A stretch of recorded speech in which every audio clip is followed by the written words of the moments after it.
Оралда апатты деп танылған үйдің орнына салынған екі бірдей көп қабатты үй пайдалануға беріледі. Өңір билігі 2015 жылдан бастап ескі үйлерді қиратып, орнына жаңасын салуды қолға алған болатын.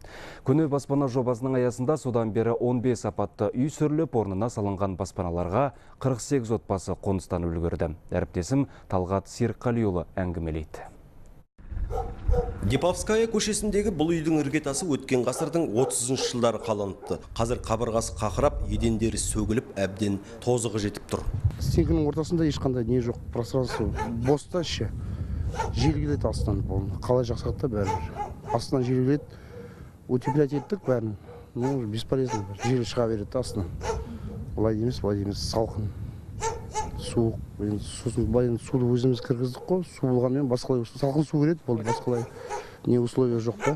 Әкімдік үй тұрғындарына 3 жыл бұрын жасақталған көне баспана бағдарламасына қатысуды ұсынған. Ол кезде қаланың тұрғын үй қорында 52 апатты және 200-ден астам ескі үй болатын.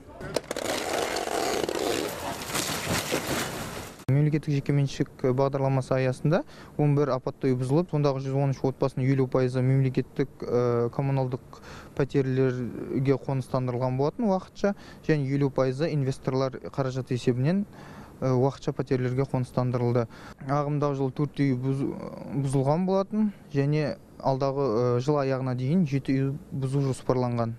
Бұзылған ескі үйлердің орнына 9 қабатты жаңа баспаналар бой көтереді. Ол үшін алдымен әкімдік, мердігер кәсіпорын және тұрғындар арасында 3 жақты келісім жасалады. Атқарушы билік жер телімін ұсынып, инженерлік желілерді тартып берсе, құрылыс компаниясы үйдегі қалған пәтерлерді саталады.